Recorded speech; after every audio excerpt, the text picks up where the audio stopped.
चलिए अस्सलाम वालेकुम अज़ीज़ तलबा व तालिबात। जमात 12वीं के उर्दू निसाब से हम 5वां सबक देख रहे थे। लिफ्टिनी की मुश्किलात या लिफ्टिनी की मुश्किलें, कर्नल मोहम्मद ख़ान का लिखा हुआ, जिसके कुछ हिस्से हमने देख चुके हैं। आइए आज हम आगे बढ़ते हैं सफ़ा नंबर 31 पर। आप अपनी किताबों में नज़र रखिएगा। सफ़ा नंबर 31, लेफ्टिनी की मुश्किलें हम देख रहे थे। सफ़ा नंबर 31 पर देखना है। ये दरअसल ख़ुद नवीश्त है। आइए हम देखते हैं कि अब आगे मुसन्निफ़ के साथ यानी कि कर्नल मोहम्मद के साथ किस तरह के मामलात या किस तरह के हालात पेश आए हैं। देखिएगा इधर, आखिर पीटी ख़त्म हुई और हुक्म हुआ कि नाश्ते के बाद फिर यहीं हाजिर होना है और वक्त 9:30 बजे का मिला। अब देखिए, अब यहाँ पर जो वक्त दिया जा रहा है, इस वक्त को लेकर के थोड़ा सा तज़ब्ज़ुब हो रहा है हमको।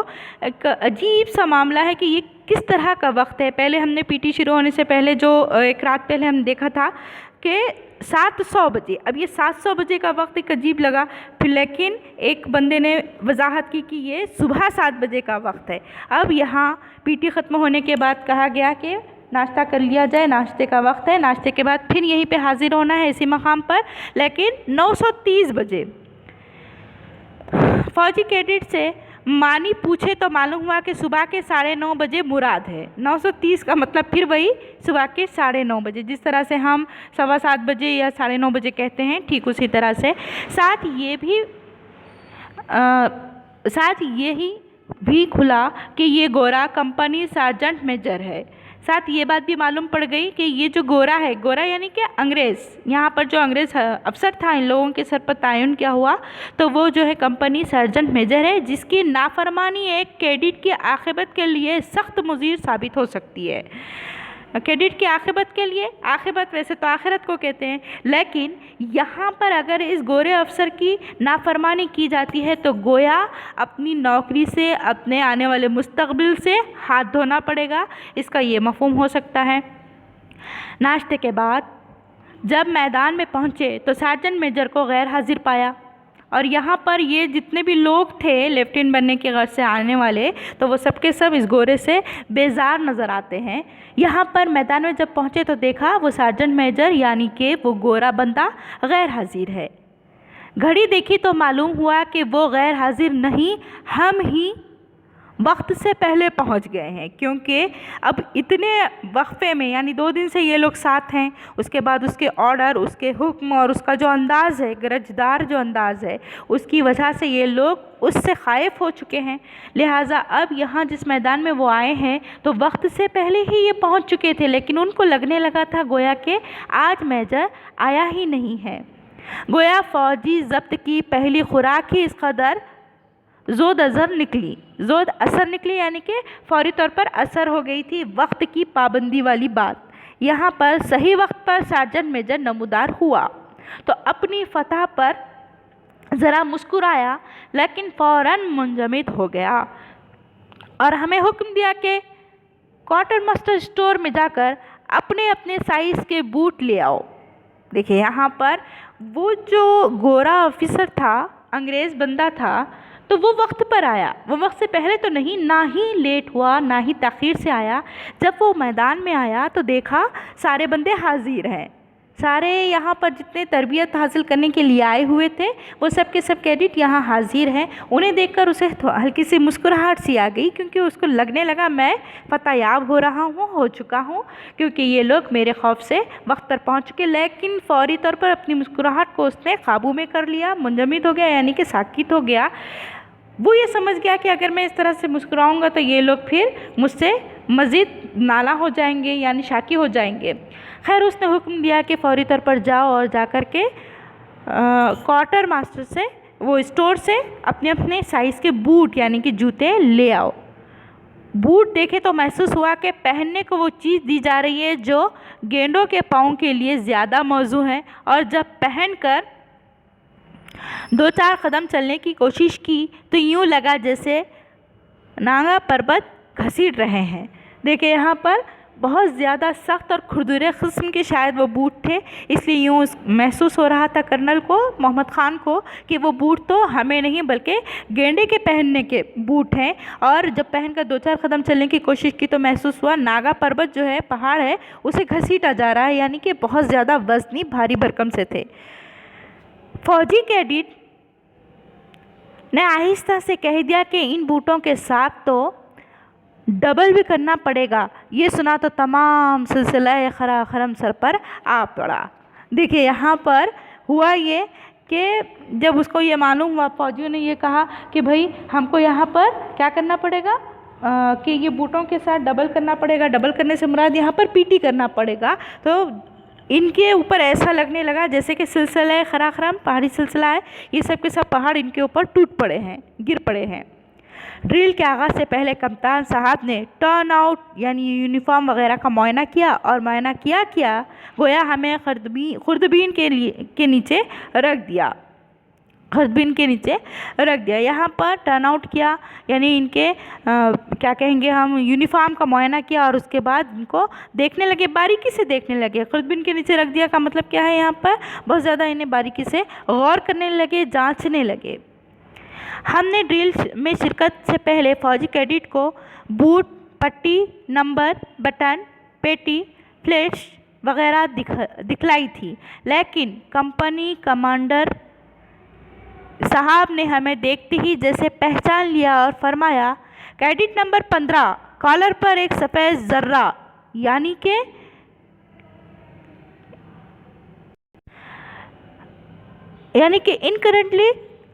Correctly dressed.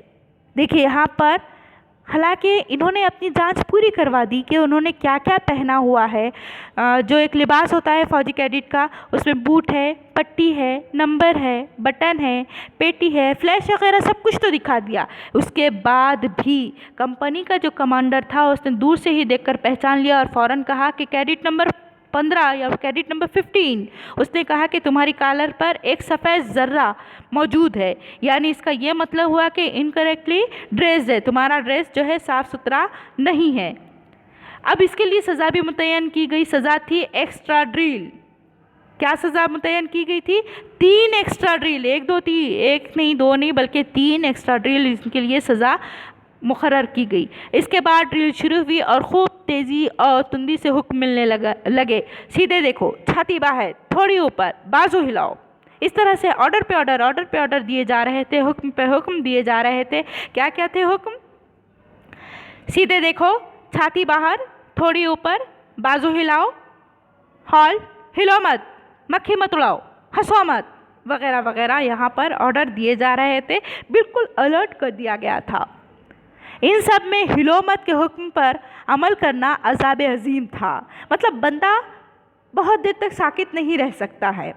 यहाँ पर मुसन्निफ़ को भी यूँ लगने लगा, हिलोमत वाला जो ऑर्डर था यानी बिल्कुल साकित खड़े होना था, बिल्कुल इस तरह जैसे कि एक मुजस्सिमा होता है, ये हुक्म इनके लिए अज़ाब अज़ीम था, सबसे बड़ा अज़ाब था। सीधे बुत बने खड़े हैं कि कान पर खुजली महसूस होती है। हाँ, बिल्कुल साकित खड़े हुए और अचानक से कान पर खुजली होने लगती है और बंदा उस वक्त कुछ कर नहीं सकता। खुजाना भी ज़रूरी है, खुजली करना भी ज़रूरी है, और खुजली की नहीं जा सकती क्योंकि सामने वो शख्स खड़ा है जिसको देख करके पहले ही खाइफ है। अब ऐसे वक्त में क्या करे? हाथ को जुम्बिश देना जुर्म है, यानी हाथ हिलाकर कान तक नहीं ले जाया जा सकता। अगर इस तरह की हरकत करते हैं तो गोया सज़ा में इजाफा। कंधा कान तक नहीं पहुंच सकता। अब अगर हाथ को नहीं हिलाते हैं, कंधा उचकाकर कान को खुजाने की कोशिश करते हैं तो कंधा भी ऐसा नहीं है कि कान तक पहुंच जाए।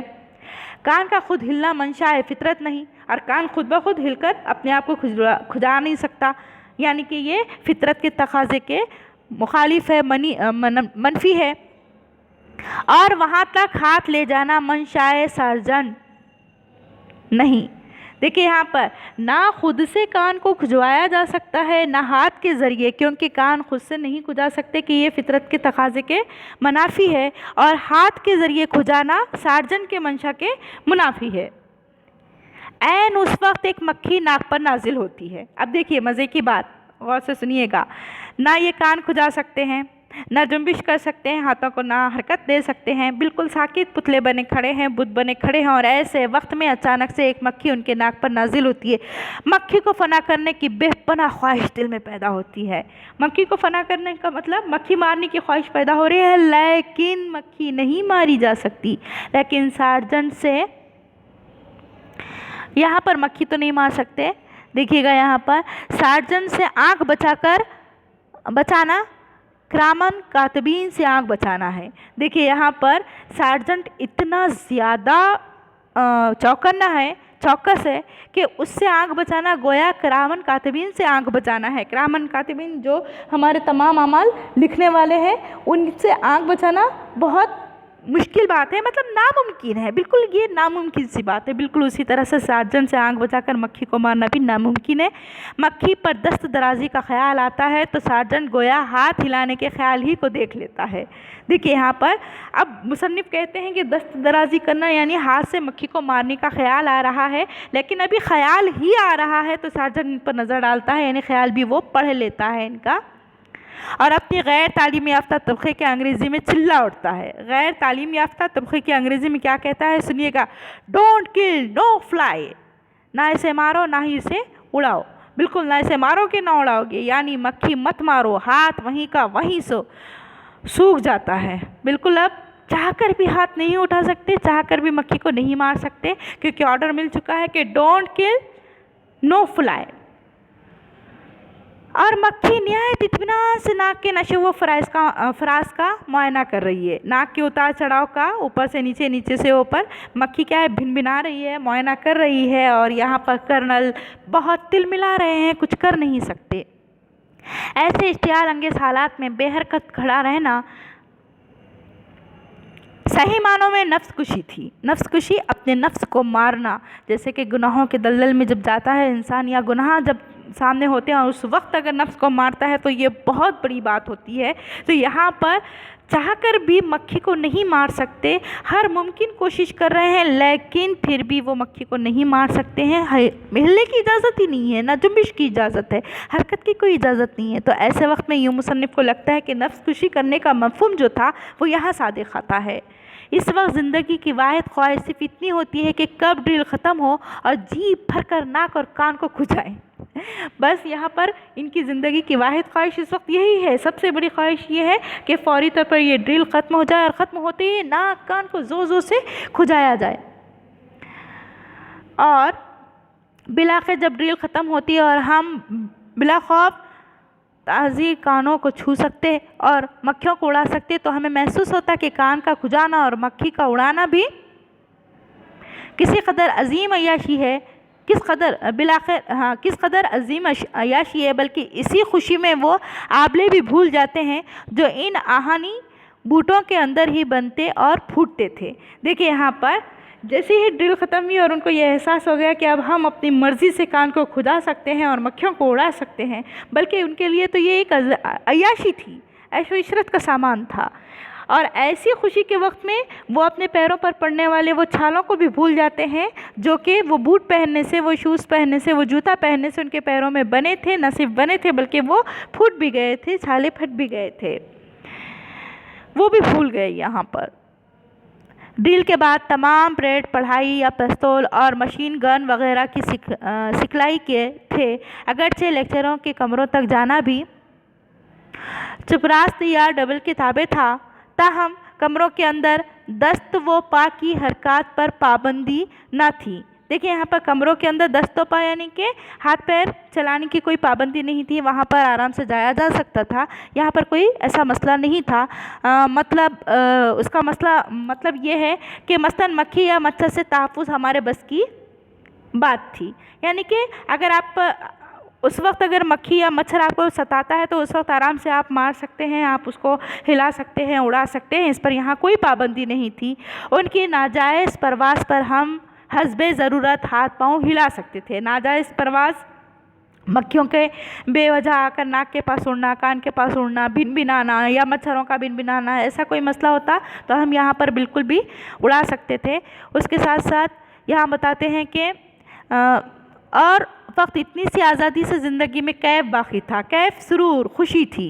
अलगास लेफ्टिनी का वो हसीन वो जमील खसर जिसे हमने तस्वुरात के मोकलम से बनाया और सजाया था, पहले ही रोज़ मुनहदम हो गया। मुनहदम हो जाना, गिर जाना, ढह जाना। खसर के माने महल, जो महल उन्होंने सोचा था, समझा था, बनाया था कि हम जाकर शाही अंदाज में जिएंगे, लेकिन ऐसा कुछ नहीं हुआ। यहाँ आते ही सारे ख्वाब ख्याल सब फना हो गए। ये भी इब्तिदा थी, जो कुछ आगे हुआ इसकी रुदात तवील भी है और जहाँ गुसल भी है, यानी बहुत मुश्किल है इसके बारे में बताना। आखिर एक रोज़ मालूम हुआ कि हम लेफ्टिनेंट हो गए। आखिरकार इनका सिला इनको मिल गया, इनकी मेहनत रंग लाई और आखिरकार इन्हें लेफ्टिनेंट बना दिया गया। चुनांचे हम ज़ाती तजुर्बे की बिना पर कह सकते हैं कि बड़ी मुश्किल से होता है चमन में दीदावर पैदा। कहा जाता है कि बहुत मेहनतों के बाद मेहनत रंग लाती है, तो ठीक इसी तरह से उनकी मेहनत मुशक्क़त के बाद वो कहते हैं अब कि बड़ी मुश्किल से होता है चमन में दीदावर पैदा, यानी वो अपने मेहनत में कामयाब हो चुके थे और इनके लेफ्टिनेंट बनने के जो ख्वाब थे, ख्याल थे, वो पूरे हो गए, शर्मिंदा ताबीर हो गए।